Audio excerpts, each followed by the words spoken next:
Smirk. Big brr.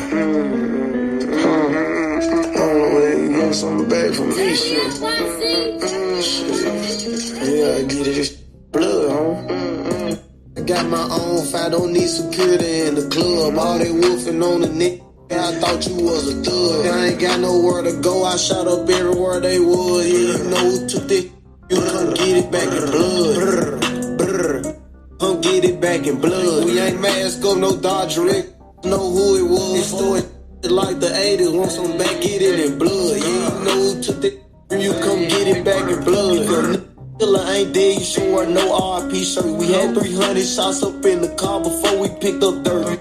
Who ain't go grab a Good afternoon. I am Ronaldo McKenzie, and welcome to another episode of the Neoliberal Round podcast. The song that you heard just now in the beginning of the show is called Back in Blood. It's called Back in Blood, and it is by Pooh Shiesty featuring Little Durk. Again, the song is Back in Blood. That was by Pooh Shiesty featuring Little Durk. And this particular song is right up the street and very important to our discussions for today. Today on the Neoliberal Round podcast, we will discuss murder rates are rising sharply. Is gun reform the answer? Again, we will discuss today murder rates are rising sharply. Is gun reform the answer? And just so you know, we just played again Back in Blood, and I actually went on the Urban Dictionary online and typed in Back in Blood or Back in Blood because I want to know the meaning of Back in Blood. And just so you know, that song entitled Back in Blood, the meaning of Back in Blood will alarm you. This is the meaning of Back in Blood. And according to the Urban Dictionary, if I could find it right now, according to the Urban Dictionary, back in blood means having or wanting to keep something or someone that you will not lose them or it. So you will fight till the end. For example, murder, aka back in blood. Or simply put, to murder something or someone. To murder something or someone. And or getting revenge through means of physical harm. Again, getting revenge through physical harm. And that is the song, the meaning of the song I just played. So that, again, is very important to the discussions that we are having today. And the discussions that we are having today is, the title of our discussion for the Neoliberal Round is Murder Rates Are Rising Sharply. Is gun reform the answer? And we have data and statistics and other sources to support our findings. We will delve into that today as we begin our discussions on murder rates are rising sharply. Is gun reform the answer?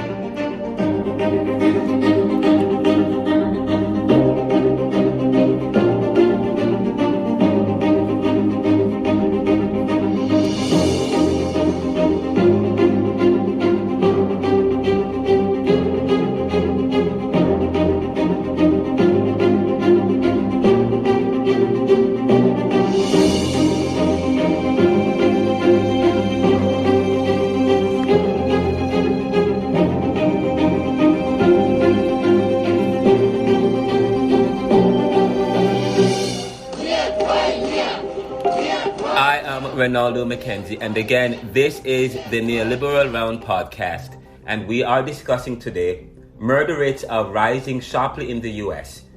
Is gun reform the answer? Murder rates are rising sharply in the US. Is gun reform the answer? Gun-related deaths, which is murder via the use of firearms only, are not at their peak levels since 1979 to 1981. 6.3%, which is per 100,000 people of the population of the US, and 7.0% between 1988 and 1922. 1992. Again, gun-related deaths, which is murder. We're talking about murder via the use of firearms, are not at their peak levels since 1979 to 1981, which was at that time 6.3% per 100,000 of people of the population of the US and 7.0% between 1988 to 1992. However, the data suggests that gun-related deaths are climbing back to their peak levels since 2014 and 2015.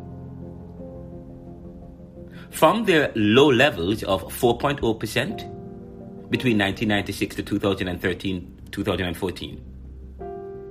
Now, prior to that, there were some sharp fluctuations in the murder rate between 1981 and 1996, where the rates fell drastically from 6.3% to around 4.8% between 1981 to 1984, followed by a steady rise to 7.1% from 1984 to 1994 and or 1995. In 1996, the rates started to fall again, and by 1999, the gun-related murder rates fell to an all-time low of about 3.9% per 100,000 people of the population, which carried over into 1997 through to 2013, with no major rise or fall until 2016 to now, where murder rates are rising and are climbing back up to their peak levels. Nevertheless, the Pew Research article and study that I am referencing, or I will reference, suggests from their study a skewed conclusion based on a misreading of their study and data, or probably its bad analysis. Because according to John Gramlich of the Pew Research Center, and I quote, more Americans died of gun-related injuries in 2020 than in any other year on record, according to recently published statistics from the Centers for Disease Control and Prevention, CDC. That included a record number of gun murders, as well as a near record number of gun suicides. Despite the increase, the article continues, despite the increase in such fatalities, the rate of gun deaths, a statistic that accounts for the nation's growing population, remains below the levels of earlier years. That was John Gramlich in an article published in Pew Research Center, February 3, 2022, entitled Gun Deaths in the U.S. 10 Key Questions Answered. Again, I'll repeat. According to John Gramlich, and I am saying here that the study, the Pew Research article, this article and study that I'm referencing suggests from their study a skewed conclusion based on a misreading of their study and data, or probably its bad analysis.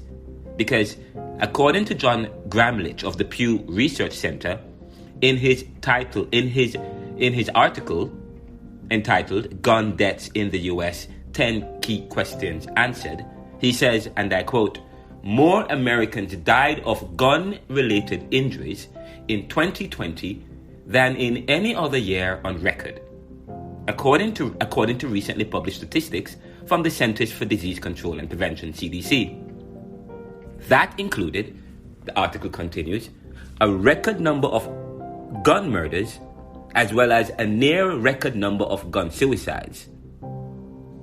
Despite the increase in such fatalities, the rate of gun deaths, a statistic that accounts for the nation's growing population, remains below the levels of earlier years. And that was Gramlich in the article. Now, I am going to respond to this particular conclusion and analysis by saying, yes, it is true that the 2020 levels are below the earlier years. But what years is he talking about? 1998 to 2018? Because the data he presents here suggests, as outlined above, that the murder rate in that period was around 3.5 to 4.5%. Unless he is referencing 1998 to 1994, where the rates rose steadily with slight fluctuations from 4.5 to 6.0% between 1985 to 1987-88. And we will not include years prior to 1979 or 1980, because those years' data or figures were inflated to include the use of explosives. And as the data notes suggested, the CDC and the FBI do not include that in their data since 1979. They do not include the use of explosives in their data since 1979, and only include the use of firearms. So any information that we get, or any data or figures that we get prior to 1980 or 1979, will include the use of explosives. And that is very important when we are comparing and doing analysis between years. In fact, and what is alarming is that the same data suggests something that has not happened in the past. A sudden and sharp upward trend with a graphical line that isn't sloping, but is almost vertical in terms of the graphical representation of the increase in murder rates today. If you look at the graph prior to 2017 to 2018, the changes in murder rates are represented by a steady or curvy slope.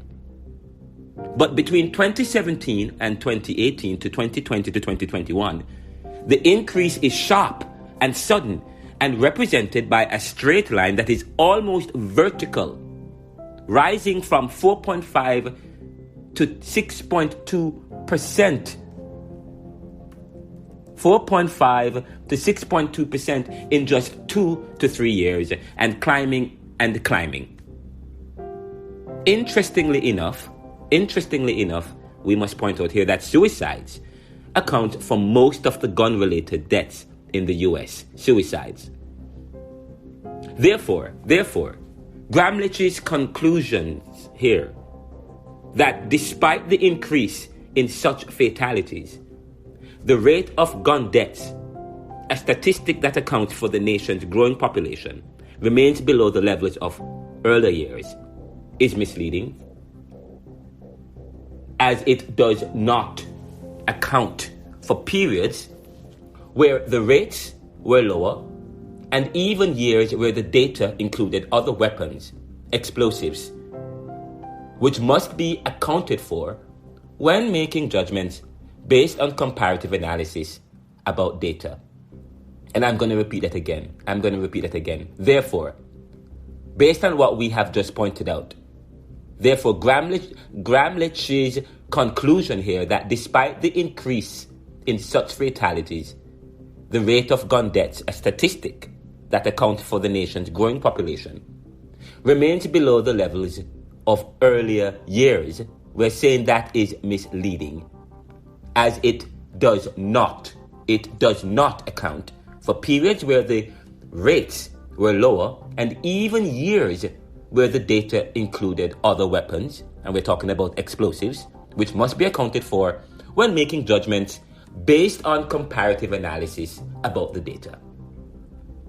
Now, this brings us to the question as to how we were able to bring and keep the rates, the gun-related murder rates down between 1998 to 2016.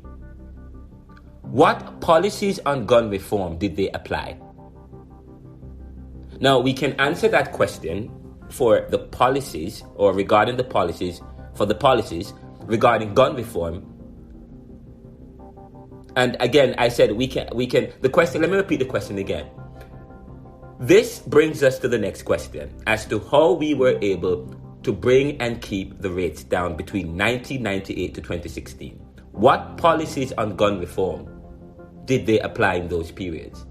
And I'm saying we can answer that question because the policies regarding gun reform have not changed much, as this issue has become a political issue between Democrats and Republicans, liberals and conservatives, moderates and extremists, gun owners and victims of gun-related crimes.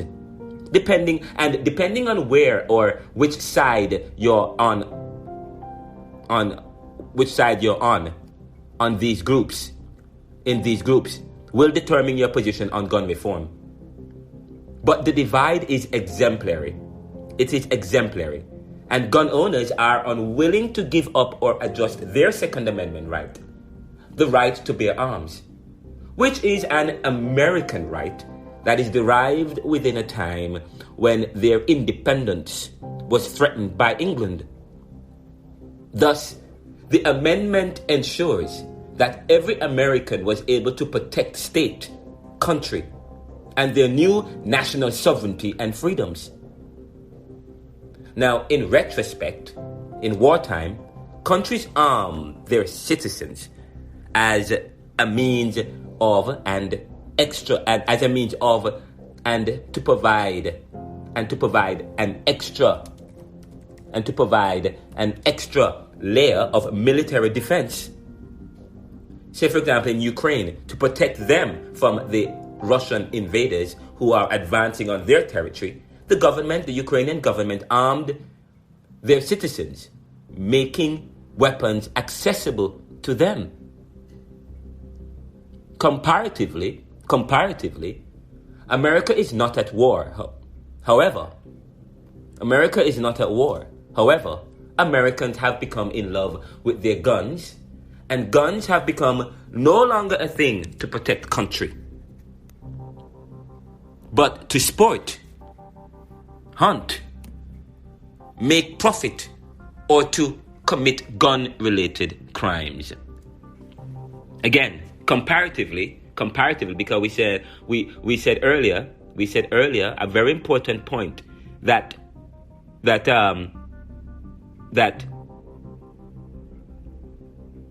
this Second Amendment right, that this divide, depending on which side of the fence you're on in these groups, liberals or conservatives, Democrats or Republicans, moderates and extremists, gun owners and victims of gun-related crime, depending on which side you are on, will determine your position on gun reform. Because the question we're contending for here now, leading from what we have started from, with the discussions we're having, is this brings us to the question as to how we were able to bring and keep the rates down between 1998 to 2016. What policies on gun reform did they apply? And this is in relation to the wider discussions that people are having about gun reform. And of course, with President Biden's ascendancy to the presidency and the expectations that some liberals have. But we're saying that there is a divide, and the divide will determines the position on gun reform. And we're saying that the divide is exemplary, and gun owners are unwilling to give up or adjust their Second Amendment right, the right to bear arms, which is an American right that is derived from within a time when their independence was threatened by England. Thus, the amendment ensures that every American was able to protect state, country, and their new national sovereignty and freedoms. And we said in retrospect, in wartime, countries arm their citizens as a means of and to provide an extra layer of military defense. And we are saying, for example, in Ukraine today, so as to protect them from the Russian invaders who are advancing on their territory, so as to dilute their new freedoms and their independence and the nation. What has happened is that Ukraine has armed their citizens. The government armed their citizens, making weapons accessible. so as to prevent the recolonization by Russia, who is not happy with the kind of independence that Ukraine is pursuing. So they are now what they want to now recolonize. So that's the issue. However, and I'm saying comparatively though, America is not there. America is not at that place now. This is not 1774, 1775, or 1776. America is not at war. However, America have become in love with their guns, and guns have become no longer a thing to protect country, but to sport, hunt, make profit, or to commit gun-related crimes. Therefore, before we rush to any action to apply gun reform, we may need to revisit those years and explore any correctional factors on the ground that may have caused the change, as gun reform laws were not one of them. Yet, gun reform and liberal lobbyists are still pushing for gun reform. I'm going to say that again. Yet, gun reform and liberal lobbyists are still pushing for gun reform.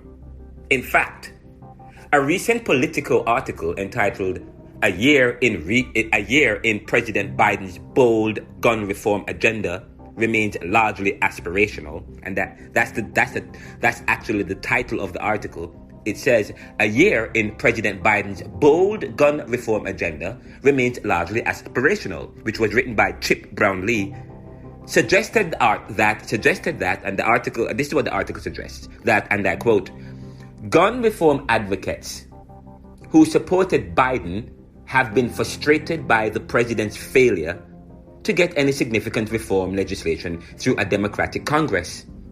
And this is Chip Lee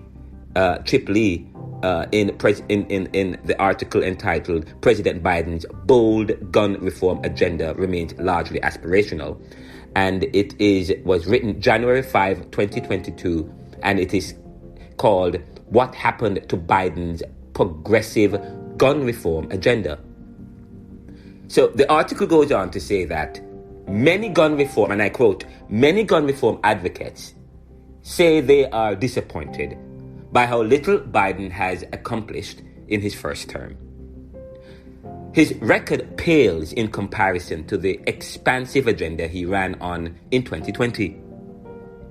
He had promised, amid a surge in gun violence, to enact sweeping overhauls that gun reform advocates like Oliver supported. Biden's gun agenda was central to his campaign and distinguished him from competitors like Senator Bernie Sanders, which raised expectations even higher. Now, leaders of main gun reform groups predicted that his first year in office, with Democrats also controlling Congress, would be an unprecedented period of progress. Now, Democrats are expected to take losses in the House and Senate in the Senate midterm elections, and Biden could be running out of time. This is from the same article written by Chip Lee entitled President Biden's bold gun reform agenda remains largely aspirational, January 5, 2022, in the general article entitled "What Happened to Biden's Progressive Gun Reform Agenda" in the Politico. So I responded by saying Biden has been slow. Yes, I agree. Biden has been slow to apply any more gun reform that already exists, because he shares my opinions and the opinions of many others who believe that gun control reform does not control crime and violence. It only makes people more creative. Again, Biden has been, in response to gun lobbyists or gun reform lobbyists and liberal lobbyists' frustrations concerning President Biden's slowness or procrastination in terms of applying any more gun reform, any kind of gun reform laws or policies that already exists. I am saying that he's slow because he probably shares my opinion and the opinions of many others who believe that gun control reform does not control crime and violence. It only makes people more creative. In fact, that's the title of an article or blog I published in ronaldocmckenzie.blogspot.com dated April 9, 2021. In that article, I stated, President Joe Biden unveiled his first major steps to address gun violence on Thursday, directing his administration to tighten restrictions on so-called ghost guns or untraceable weapons that can be constructed from parts purchased online. And you can visit ronaldocmckenzie.blogspot.com, or you can go to ronaldocmckenzie.com, and this particular article is actually available in ronaldocmckenzie.com, the Neoliberal post at the ronaldocmckenzie.com, and you can peruse the article and you can read the executive action right there, or you can visit the article, the original article, in ronaldocmckenzie.blogspot.com, which was published April 9, 2021. And you can also access this particular article, this particular presentation or this particular article via LinkedIn's newsletter entitled The Neoliberal Commentary, which is today's newsletter commentary. But I continue. So I said President Joe Biden unveiled his first major steps to address gun violence on Thursday. But I said, however, no more gun reform. I responded to that, to this action and to this step, this executive action taken by President Joe Biden. I responded to it in this particular article saying, no more gun reform that limits the access to guns can stop or reduce gun violence. All this will do is to create an underground gun market that will drive up the price of guns and criminalize more black and brown young men whose gun love is facilitated by Grand Theft Auto, the game. If you guys are familiar with video games, you might be familiar with Grand Theft Auto. And if you have kids and children who play video games and who you purchase video games for, Grand Theft Auto might be one of the games you recall you purchased for your son or your daughter, your niece or your nephew some time ago. So I am going to repeat. I said, however, in response to President Joe Biden's executive action, which he unveiled his first major steps to address gun violence, directing his administration to tighten restrictions on so-called ghost guns. I said, however, no more gun reform that limits the access to guns can stop or reduce gun violence. All this will do is to create an underground gun market that will drive up the price of guns and criminalize more black and brown young men whose gun love is facilitated by the video game, Grand Theft Auto.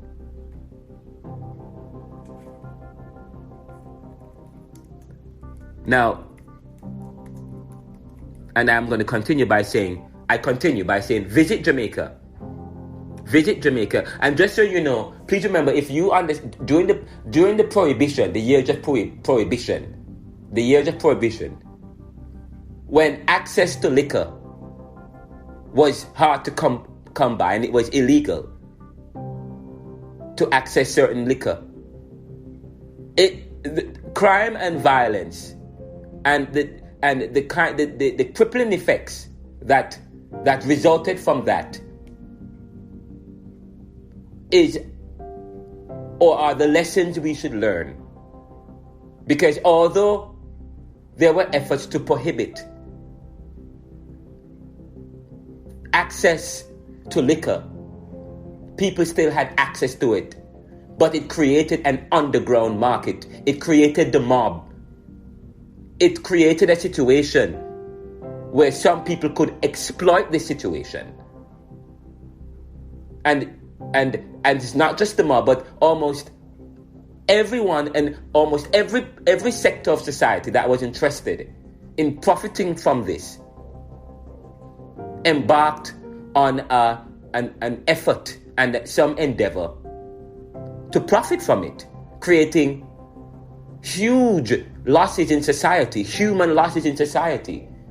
And of course, later on, they had to relax those laws. So those are lessons. And I'm going to continue. I'm going to continue by saying, and I'm going to expand on this argument by when I say to you, no more gun reform laws that limits the access to gun can stop or reduce gun violence. And I'm saying all this will do is to create an underground gun market that will drive up the price of guns and criminalize more black and brown young men whose gun love is facilitated by the video game Grand Theft Auto. Furthermore, I'm going to add to this by saying visit Jamaica and see what their restrictive gun control policy has achieved. Nothing but an underground market where guns are exchanged for guns. Where guns are exchanged for drugs, and makeshift guns become the new method of obtaining or using a gun if people can't get access to guns in the legal processes. If you want to reduce gun violence, limiting gun access either reduces gun-related killings done by a legal weapon and increases the use of illegal weapons in killings, so that the authorities will now experience more difficulties to track down perpetrators of gun violence, since any new gun control policy creates an informal and underground industry we call black market. I'm going to read it again. I said, visit Jamaica and see what their restrictive gun control policy has achieved. And I'm saying nothing but only an underground market where guns are exchanged for drugs, and or makeshift guns become the new method of obtaining or using a gun for those who cannot access a real gun through in the underground economy or the black market. Now, my solution here is this: if you want to reduce gun violence, limiting gun access either reduces gun-related killings done by a legal weapon and increases the use of illegal weapons in killings, so that the authorities will now experience more difficulties to track down perpetrators of gun violence, since any new gun control policy creates an informal and an underground industry we call the black market. Okay, so what is the solution here, if that is not a solution? What needs to happen is for us to think about controlling crime and violence. Again, what needs to happen is for us to think about controlling crime and violence, not a particular tool of violence and crime, such as guns. I'm going to read that again. I'm going to say that again. What needs to happen as a solution to curbing gun-related crime? What needs to happen is for us to think about controlling crime and violence, and not a particular tool of violence and crime, such as guns. What is it that makes people hurt other people? So we have to begin by asking that question. What is it that makes people hurt other people? It's not the gun. It's just the means to an end. So let's think about the end and not the means, so that we are not creating more problems by applying policies that projects blame on guns, a tool of man to carry out their heinous thoughts. Further, any executive and legislative action that relies on a gun impact study is a waste of time and does not provide a basis for gun reform. I'm going to say that again. Any executive and legislative action that relies on a gun impact study is a waste of time and does not provide a basis for gun reform. Impacts and effects do not tell us how to minimize the rationale that creates a situation where legal guns are used, which we know are already impactful. If guns are not used, then something else such as suicide bombers, machetes, and other weapons provide the same impact. On 9/11, in 9/11, they used knives to hijack the planes and then used the planes to collide in the Twin Towers, which was just as impactful. So let's not be reactive and project our problems of crime on guns, only to limit it so that more creative means are available to criminals to access guns to kill, which then limits the ability of authorities to investigate crimes or killings using trace and search. And of course, I had mentioned I had a discussion about this particular issue in ronaldocmckenzie.blogspot.com in an article dated April 4, 2021, in response to an effort for people to augment and to increase and to apply more gun reform policies. And I'm saying that no more gun reform policies will affect or curb. No more gun reform will control crime and violence. The article is suggesting that it makes people more creative. It makes people more creative. In addition, we need to look at the psychology as we look at solutions to the issue of gun-related crime, and the fact that gun-related crime is on a high and has risen sharply between 2018 to now. Where I'm saying that in addition, we need to look at the psychology of the impact or effects of video games, popular music, and social media on children. Most of the gun-related crimes today are being committed by young men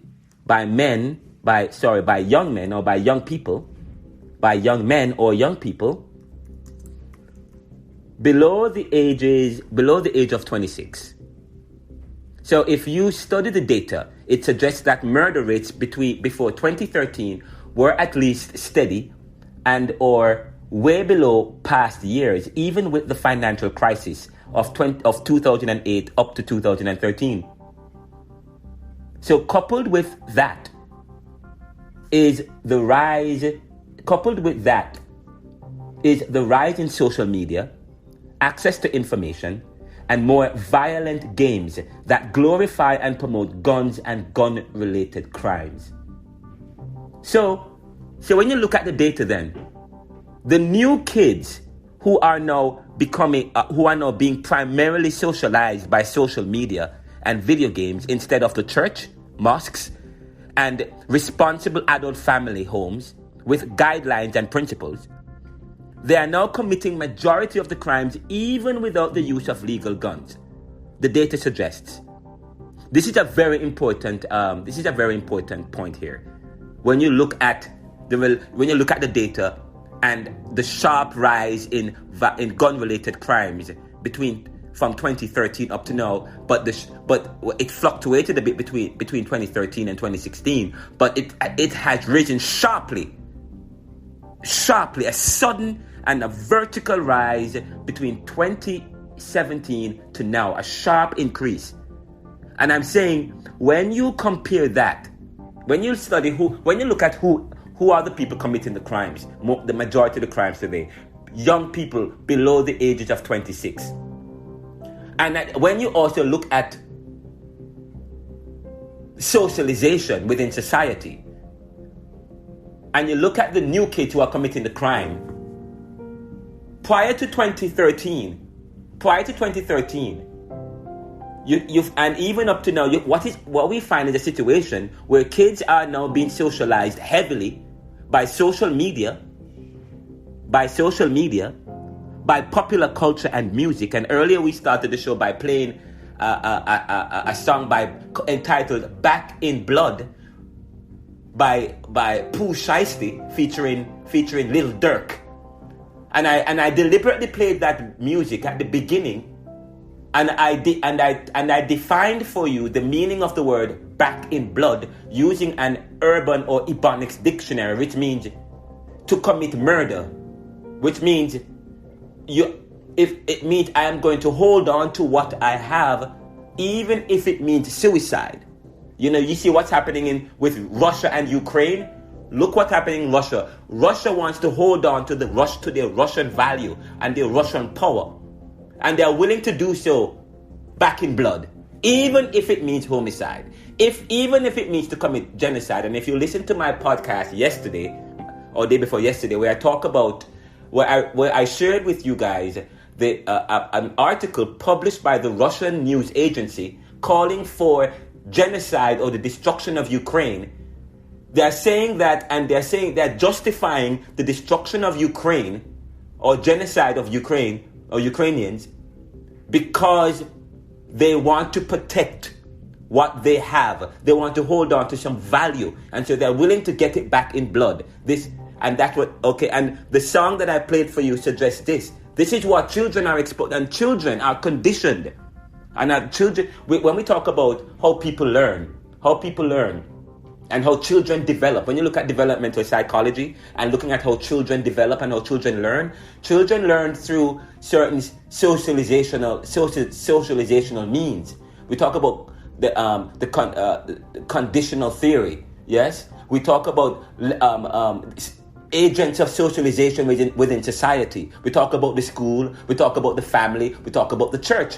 But in today's society is changing so that the agents of socialization is no longer church or certain communities that promote certain communal values. Okay, but what is happening is another kind, and I said to you in a previous presentation and in the book that I'm writing, I talk about privilege and power and so on and so forth, and greed. This new the capitalism is no longer built on a Protestant ethic of hard work and saving, but on a Protestant ethic of nepotism, connectionism, and greed. I talk about that in that, and when you look at the agents of socialization, so as society changes, the kind of capitalism and economic arrangement in society has evolved. As I talk about the way the agents of socialization in society, that is changing. So now the primary agent of socialization is not necessarily the family, especially parents, and especially if you come from a working class family where you now have to have 3 and 4 and 5 jobs if you can find a job. Okay, so now what is left is the children are left at home being exposed and of course we talk about access to information, which says social media is the greatest victory for social movements because now access to information is now decentralized.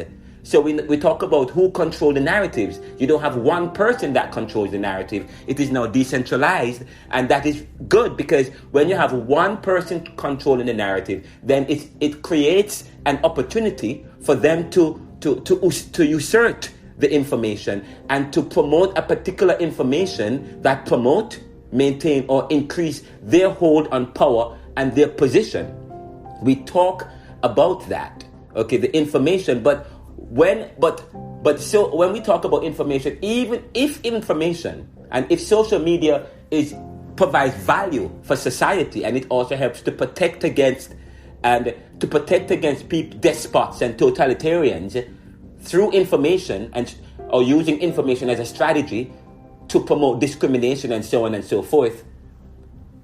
Okay, so it provides that value, but it also has a disadvantage here as we look at this particular article and talk about murder and how murder rates are rising sharply, but at the same time we talk about agents of socialization.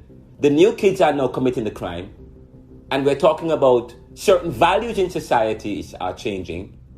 Okay, and we talk about the agents of socialization, who are the people growing our kids. All of those issues, you have to bring all of that to bear. If you're going to have a discussion about minimizing gun-related murders, you have to have the proper question. But because we are so political, we cannot approach the study. We cannot approach the study of violence and crime properly because people have become so political. our ability to analyze and to critically come up with solutions by looking at some of the challenges is affected. But I'm saying to you, the society, our values are changing in a sense. And I talk about the Protestant ethic. And even as we talk about the Protestant ethic, I say to you, Protestant ethic, although I talk about capitalism has changed, we no longer have a Protestant ethic of hard work and saving. It's not nepotism and greed. The Protestant ethic was not an ethic that drive all of society, only the many, so that the few can have sway over the many. I say that as well because because only some people work hard, while other people profited from those who work hard. So the Protestant ethic was, of course, but now what we have is the entire society is infected by greed and nepotism and connectionism. So we talk about the agents of socialization and the children now who are now exposed to, who now have access to, and their parents aren't even technologically savvy. The children know more, and they know how to access information more than their parents. Their parents are still struggling to use the internet. They don't know what TikTok is. They don't know what they don't understand these terms. But children are exposed to that. And actually, there's an article I want to talk to you about, because there was an article I did about what's happening in Germantown and in Philadelphia, where carjackings are on the rise. And one of the reasons why carjacking is on the rise, and we said, is because there is a Grand Theft Auto group going around in Philadelphia, not just in Philadelphia, in almost all major cities, where there's a Grand Theft Auto group, where what they do is that they reenact what they see on Grand Theft Auto. So they'll play the video games, and then there's a group of kids that actually are on the streets, and they form groups, and then they wait for opportunities to run and steal cars, or even to take cars using guns. And I'm understanding, based on conversations I have in communities with various individuals, that there is one of the reasons why we're seeing the rise in carjackings and car theft in certain cities and so on, was because the young and the crimes are being committed by young people. Just so you know, the young people. Many of the young people I'm being told, are reenacting the Grand Theft Auto scenario that they play every day on their video games. So when I say to you that when I argue the point, talking about Grand Theft Auto, I am not making the story up. I'm not making the story up. The story's up. So if you have popular culture that is socializing our kids, promoting homicide, back in blood, and they are exposed to games like Grand Theft Auto, Grand Theft Auto is like one of the number one video games right now. If games that promote theft, criminality, violence, carjacking, and shooting without any remorse, what do you think will happen in society? So I am saying that in addition, we need to look at the psychology of the impact or effects of video games, popular music, and social media on children. And we're saying that most of the gun-related crimes today are being committed by young men below the ages of 26. So what's happening is that, as the kids are socialized, then they reenact, and of course it becomes a problem for society. So that is what we need to address at the psychological level. So if you study the data, it suggests that murder rates before 2013 were at least steady and or way below past years, even with the financial crisis of 2008 to 2013. So coupled with that is the rise in social media, access to information, and more violent games that glorify and promote guns and gun-related crimes. The new kids who are now being primarily socialized by social media and video games instead of the church, mosques, and responsible adult family homes with guidelines and principles.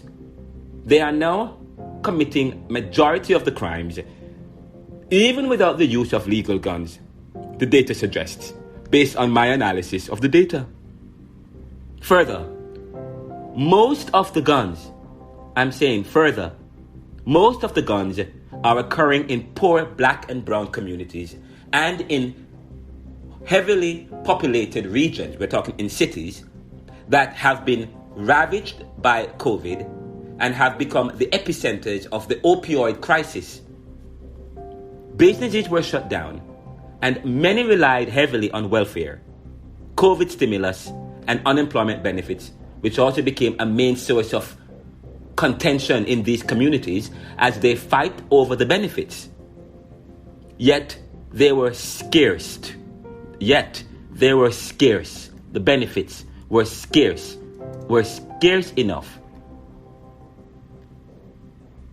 The benefits weren't enough. I should say, I apologize. The benefits weren't enough to keep many of these families going, given the economic fallout on these communities. In fact, if you look at the poverty and income figures since 2014, they have been worsening, which correlates with the sharp increase in gun-related crimes. Because prior to 2014, there has been consecutive years of increases in household median incomes and declines in the number of people in poverty in the US, while at the same time, the data suggests that gun-related murders were at their lowest rates. I'm going to read it again. If you look at poverty and income figures since 2015 in the US, they have been worsening, which correlates with the sharp increase in gun-related crimes, because prior to 2014, there has been consecutive years, consecutive years of increases in household median incomes and declines in the number of people in poverty in the US, while at the same time, the data suggests that gun-related murders were at their lowest rates. In September 14, 2021, the US Census Bureau announced that median household income in 2020 decreased 2.9% between 2019 and 2020. And the official poverty rate increased by 1.0 percentage point. Meanwhile, the percentage of people with health insurance coverage for all or part of 2020 was 91.4%. An estimated 8.6% of people, or 28 million people, did not have health insurance at any point during 2020, according to the 2021 Current Population Survey Annual Social and Economic Supplement. Now, median household income was $67,521 in 2020, a decrease of 2.9% from the 2019 median of $69,560. This is the first statistically significant decline in median household income since 2011. And between 2019 and 2020, the real median earnings of all workers decreased by 1.2%, while the real median earnings of full-time year-round workers increased 6.9%. The total number of people with earnings decreased by about 3 million, while the number of full-time year-round workers decreased by approximately 13.7 million, which was significant.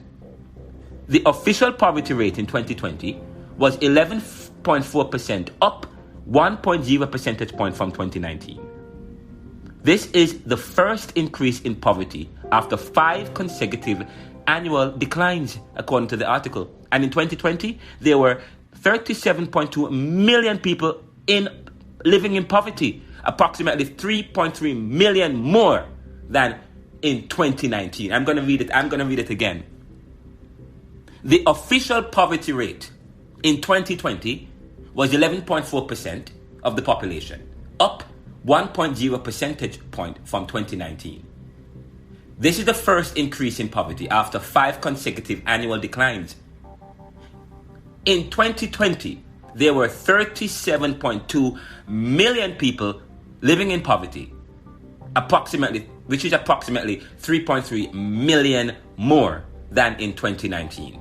And this is according to income, poverty, and health insurance coverage in the US 2020. And you can access this by going on to RenaldoCMcKenzie.com and going into the Neoliberal Post and clicking on this latest article, which was published on April 10, 2022, which is today.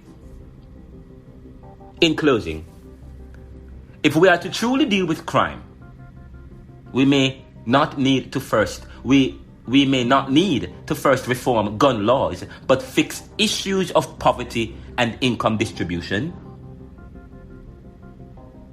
and socialization of our kids. Again, I'm going to read it again. In closing, if we are to truly deal with crime, we may need to first reform gun laws.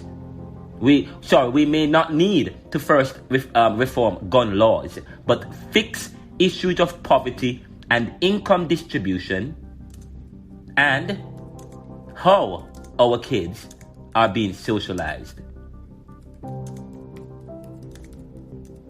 And secondly,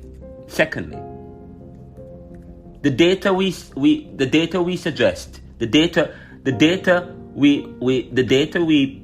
referenced in this article, the data we referenced above, seems to suggest that while poverty and crime figures are worsening, so too is the social decay, resulting in rising crimes and violence. What needs to happen is for us to think about controlling crime and violence, not a particular tool of violence and crime, such as guns. What is it that makes people hurt other people? It's not the gun. It's just the means to an end. So let's think about the end, not the means, so that we are not creating problems by applying policies that projects blame on guns, a tool of man to carry out their heinous thoughts.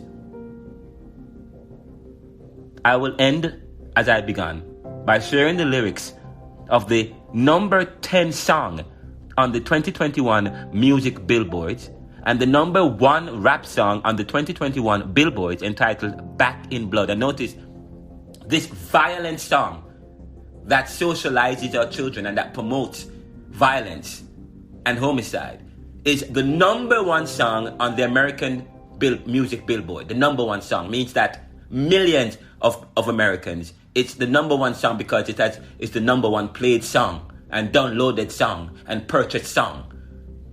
This song, Back in Blood. You talk about how do you deal with the problem of crime, but how do you deal with it when this is, and who commits the crime? The very same people who are listening to these songs. The very same people who are listening to these songs. So I'm going to play the lyrics for you. I'm going to read the lyrics for you because earlier I played an excerpt of the song, and when I end this episode, I will replay the end of the song. So the song says, smirk, big blur, long way, learn something back from this SH asterisk T. Turn me up. Yeah, I get in this SH asterisk T in blood. Homie, of course, I got my own fire, don't need security in the club. All the woofing on the net. Nigga, I thought you was a thug. I ain't got nowhere to go. I shot up everywhere. There was blur, whatever, whatever that is. This is popular culture music, Ebonics, which is sometimes very difficult to read. And it goes on by saying, yeah, you ain't know who took that from your brr. Come get it back in blood. Brr, bitch. I apologize. I should not have used I am going to actually stop right here.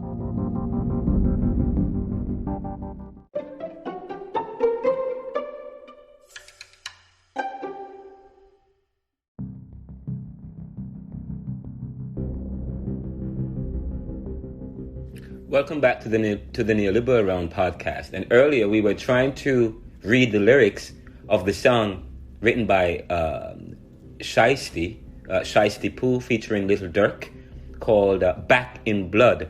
It was quite difficult to read, but so what I will do for you, I will play the song in its entirety at the end, so you can listen to it for yourself.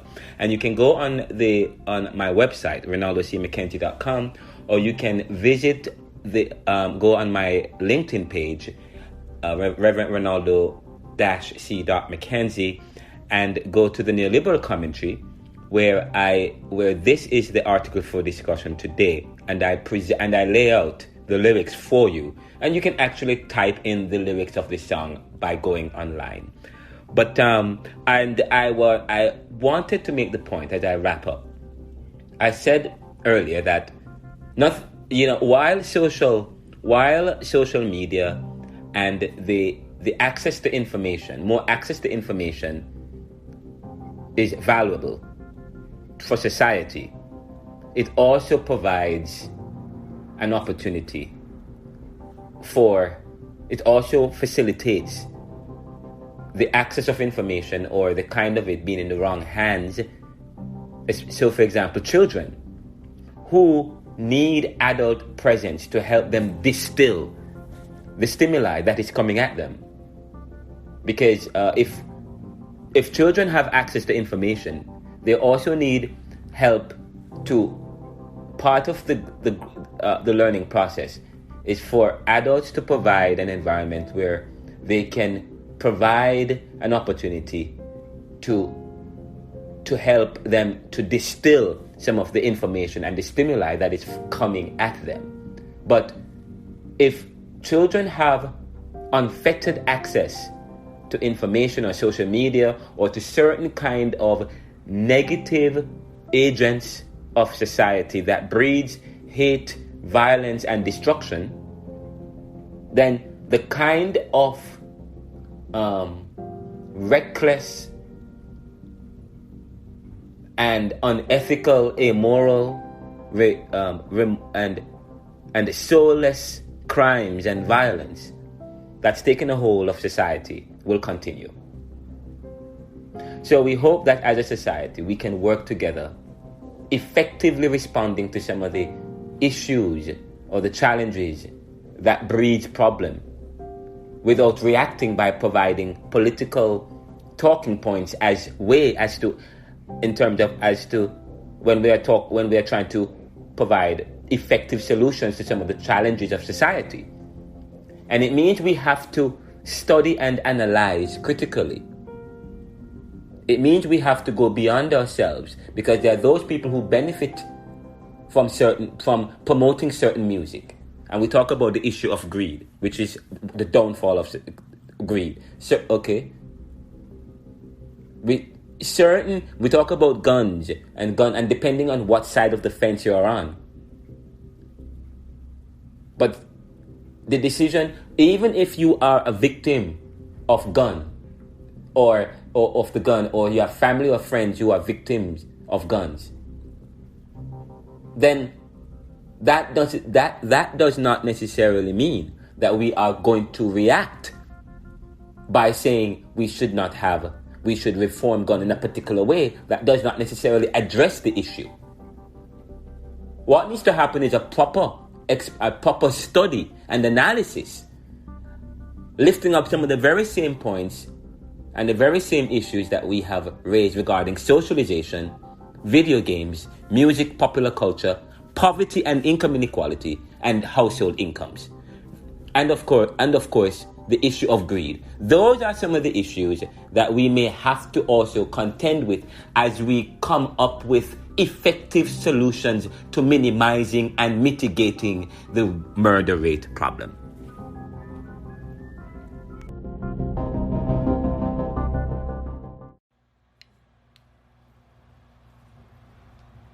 Smirk. Big brr. You get something back from me, shit. You gotta get it, it's blood, huh? I got my own fight, don't need security in the club. All they wolfing on the neck, I thought you was a thug. I ain't got nowhere to go, I shot up everywhere they was. Yeah, you know who took this, you come get it back in blood. Brr, brr. Come get it back in blood. We ain't mask up, no Dodger. Know who it was. Story like the 80s. Want some back, get it in blood. Yeah, you know who took that. You come get it back in blood. Killer ain't dead, you should wear no RP shirt. We had 300 shots up in the car before we picked up dirt. Who ain't go grab a glizzy, get alert. Shots to G-Post RP and the reason he in the dirt. You gotta know I go too far. Got two O's up on this honey, one of them might stand for O-Block. About 20 some shots left up in the K, 15 still in the Glock. Keep my door unlocked and stop, I like getting on feet, park the car. We get no clothes, doing dirt, I ain't showing love. 11,000 all ones, left my right pocket in the club. Good faces up on me dirty, I went got it out the mud. If I took some, get it in blood, on guilt, we would. Got my own, if I don't need security in the club. All they wolfing on the net, I thought you was a thug. I ain't got nowhere to go, I shot up everywhere they was. Yeah, you know who took it, you come get it back in blood. Come get it back in blood. We ain't mask up, no Dodger. Know who it was. Just like the 80s, want some back, get it in blood. Yeah, you know who took it, you come get it back in blood. Killed your man, you keep on talking, better get blood. Give my shorty them a dub, then they gon' walk inside the club. Hit his look, that switch, I bet that switch up his nerve. The odds inside my city, look bro, put them in the mud. You can't come back to your hood, huh? No. He was dissing on my cousin, now all in that wood, huh? Book his, wish he would come. V-Roy pop up out that car with that new Glock, I wish he would run. I'm really icy, really icy. Pooh shicey, that's my dog. But Pooh, you know I'm really shicey. You told all them old that you really slide. Tell the truth about your game, they really dying, gang. Got my own fight, don't need security in the club. All they wolfing on the net, I thought you was a thug. I ain't got nowhere to go, I shot up everywhere they was. Yeah, you know who took it, you come get it back in blood. Come get it back in blood. We ain't mask up, no Dodger. Know who it was. Just like the 80s, want some back, get it in blood. Yeah, you know who took it, you come get it back in blood. Come get it back in blood. Big brr.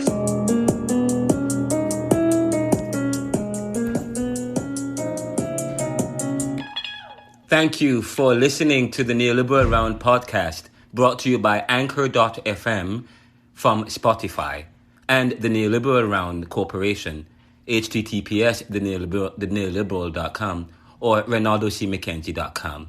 Please visit us and share with us and provide us a feedback by visiting theneoliberal.com or ReinaldoCMcKenzie.com. And also visit us on Twitter, Reinaldo McKenzie, or you can visit our YouTube channel, Reinaldo.McKenzie Studios, or you can contact us via Reinaldo C. McKenzie at theneoliberal.com or the Neoliberal at ReinaldoCMcKenzie.com. Thank you so much and have a great day. Take care.